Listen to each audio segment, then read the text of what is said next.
Guys, welcome back to Kay Unscripted. I am Kay and today we're getting into Love is Blind Season 8 Episode 12.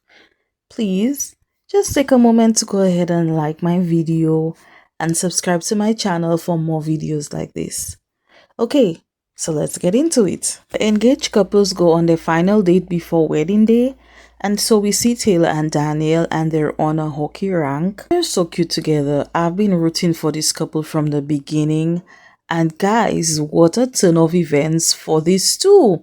Everyone was thinking that Daniel scouted Taylor to get on the show and to be with her. And look at how far these two have come. They look like they're so fond of each other, and I am the number one fan. It is also Taylor's birthday, and Danielle made her breakfast in bed, and she said she's never had that done for her before. And you know what the crazy thing for me is that so many of us women, and I'm only speaking from a women's perspective, a lot of us women have not had that kind of treatment. And you know, when you meet a guy, when you meet your person, and he does all of those amazing things for you, you're just like, oh my God, is this how it's supposed to feel? And it's just crazy that so many of us have not experienced, some of those things. I am experiencing it right now, but before meeting my person, right? So Taylor asked Daniel, since he hasn't been in a relationship for 10 years and he's now jumped from the dating scene to now being married, is there anything that's lingering for him that he still wants to test? And he says no. When he signed up for the show, he prepared himself to leave his single life behind and to prepare himself for all of the things that marriage brings, like sharing your space. And right now, he cannot see himself without Taylor. So she also tells him that she has fallen more in love with him and that he's a very rare person, and she too cannot imagine letting him go. Oh, these were just so beautiful. Whew, I'm rooting for them. Joey and Monica go on their date to a conservatory, and the place is really cute. They're both wearing flowered clothes. Monica is a little bit concerned though, because she hasn't heard Joey say that he's 100% into the relationship and that she's the one for him. Now, we do remember Joey telling his cousin when they were trying on his tux that he wouldn't know what his decision will be until the day. So they talk about their dates, and Monica asks Joey what is his love language. He shares that his is acts of service and words of affirmation. She also shared that hers is words of affirmation and physical touch. Now, I feel like that's something you should have discussed from the beginning. But I don't know if that's the first time they're actually talking about their love languages. So she says that when they're around the other couples, she noticed that they're more lovey and touchy with each other, and they kind of lack that in the relationship. And so she's questioning if Joey is into her. So Joey says, well, he's been getting better at the physical touch, and he asks her, well, did you notice? And she says 1,000%, I have noticed it. But I'm confused, Monica, because if you did notice his effort, why are you bringing it up to him, insinuating that it's lacking in your relationship? If you notice how much he's probably been touching you a little bit more, and that is really important to you, then you now have to assure him, like, hey, I realize you've been a little bit more physical with me, and I like that. It makes me feel loved, it makes me feel appreciated, whatever it does for you. But you're now bringing it up because you're comparing your relationship with him to the other couples. So they ended date with Joey telling her how much of an amazing human being that she is, and that he has so much love for her. He didn't say I love you. So I definitely think these two are not going to be married. Ben and Sarah are on an igloo date. That looked really fun, and immediately, I'm so tired of this too. They're like, oh my god, I love you so much. I've never loved anyone as much as I love you. Oh my god, we're so going to be together. Oh my god, it's going to be the two of us in the end. I love you so, so much. Sarah tells Ben that she watched the service online and they're saying they welcome the LGBTQ community, but their views are still very traditional, in her opinion. So Ben says he's been trying to find out what their stance are on this topic, but it's not something that you could just Google. And Sarah says, well, if you're a member of the church, how do you not know what their stance are? And she gives him an example of what the pastor said, and she was just telling him that she doesn't agree with their point of view. And you could tell that Ben was really uncomfortable with that conversation. I think he's tired of having it because he even said to her, like, this is not the only thing that we could discuss. Like, you're bringing it up so much. And he's over the conversation, but I am also over the two of them because from what we now know, that scene where the TikTok came about, and they sat together watching the video, that wasn't the first time they saw it. So they actually staged that scene. So the two of them, as far as I'm concerned, they're being fake. Virginia and Devin are on a carriage ride, and this is so cute. This is so romantic. And this is so Virginia because obviously she is a princess, right? So they go on a cute dinner date, and the table was covered with rose petals. It was really nice. Virginia has been serving looks all season. She's a very classy woman. She's very beautiful. And I think she's grown very fond of Devin. She's asking him if there's any pending information that he needs to know before the wedding. And he said no. Devin's voice is starting to annoy the hell out of me. Honestly, I don't know if that's how he speaks, but it's annoying as hell. She does mention in her confessional that they haven't discussed the prenup since the day that she brought it to him, but they definitely need to get that prenup signed in order for them to get married. And I definitely agree with her. So she's telling him that things have been so stressful and that the only thing that's keeping her going is him.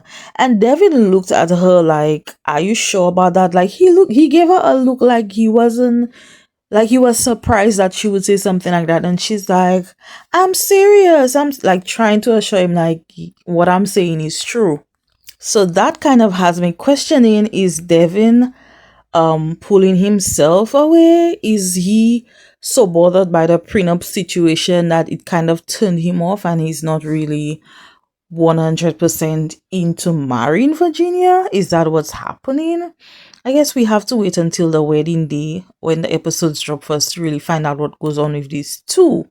But anyways, he got her a gift. And I was so disappointed in the gift because while I understand that he wants her to be in his world, but them gifts were for Devin. Those gifts were not for Virginia. I don't know, but to me, you can tell she appreciated his efforts, but I don't think she was really too happy with the gifts. So we'll give Devin an E for effort, right? And while he pulled out, so he got her like a basketball with their last name, and he also got them jerseys with the color of the high school that they went to, number 18, which represented the wedding date, and their last name. No, Virginia had her name on hers and he had Devin on his jersey. And Devin is like, oh, maybe we could wear it at the reception. Virginia was like, no, I think I'll just sleep in it. Because she knows that's kind of tacky and like, why would she want to do that? Anyways, we move on and it's now 2 days until the wedding.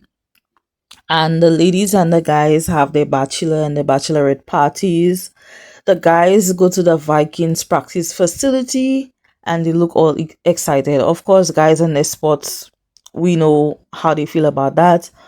and they change into their jerseys, and then we see the ladies, they go to the Mall of America and they're all dressed up like elderly women. That was that was really funny to me.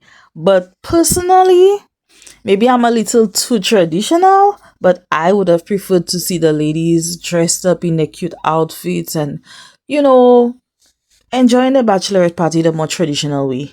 That's just me. But they seem to love it and I like it. They seem to be having the time of their life.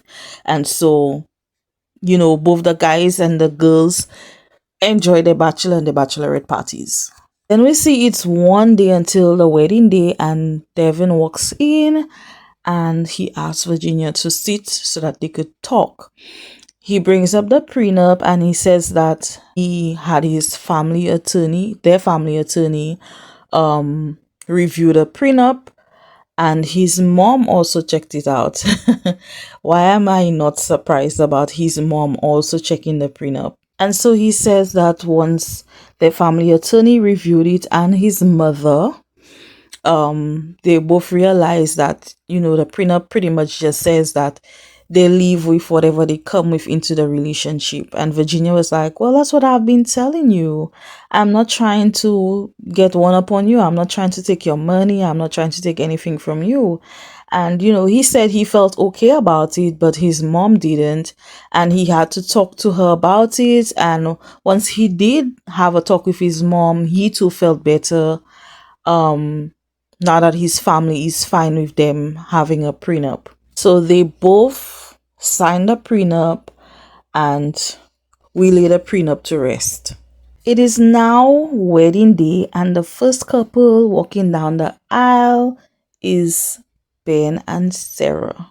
We first see Sarah walking into her dressing room, and the room looks so nice. It's really beautiful, elegant. It looks really nice. He talks about how amazing and goofy Ben has been, and I couldn't be less interested in this too, because we know that they've been faking it. At this point, just want to see what's going to happen. So we get flashbacks of the pod dates and when they got engaged, their reveal, and showing the time that they spent together on the couples trip. Her family is asking her if she has made her decision. Has she listed the pros and cons? And Sarah says that she hasn't made a list, but she definitely has thought about it. And she feels like she has a good intuition and that she will make the right decision, not only for herself, but she did consider the opinion of her family members as well. They reassure her that she will make the decision that's best for her, and overall they support whatever decision that she makes. Then we see Ben walking into his dressing room. He too shares how amazing Sarah is, and he's so grateful to have met her, and he cannot wait to wake up next to her every day. He's hoping that he will be able to convince Sarah otherwise when it comes to the conversations about church and equality. He's hoping that he can get her to be on the same page with him. So he's with his friends, and they bring up the fact that there's been so much outside noise, and he said that Sarah is fine with them moving forward, and she said, well, if the world is hating on you, then I'm gonna stick beside my man. Good for you, Sarah. But back in Sarah's dressing room, we see her having a conversation with her mom, and she mentioned to her mother that she went to church with Ben and that it was a little too traditional for her liking. And so her mom says that there needs to be a foundation when getting into a marriage. And from what Ben said, going to church is very important to him, so she can see how they are not aligned in that aspect. Her sister asks her, well, is she open to finding a place that fits her more? Is Ben open to joining her to find a place that fits her more? And she said, well, she doesn't know. So they continue to discuss it, and Sarah gets dressed and she looks so beautiful, and it's now the moment. The wedding is about to start. We see Molly and Lauren at the wedding, and just before Ben walks in, he's with his grandmother Doris, And his mother, Rain, and his grandmother is just telling him how intelligent and how wise he has been. Granny, we'll just leave that there, Granny. They both walk him in, and then we see Sarah. She walks down the aisle with her stepdad, Andy. Then we see them both sharing a beautiful speech with each other, saying all of the nice words to each other. And then the moment has arrived, and we were waiting for Sarah to give us an answer. And Netflix played with us all because my heart is beating, Sarah's heart is beating, and we're waiting to hear the response. And this is where the episode ends. Guys, what do you think? Is she going to say yes? Let's talk about it below. I think she's going to say no. Please don't forget to like and subscribe to my channel. Thank you so much for watching, and I'll see you next time. Bye.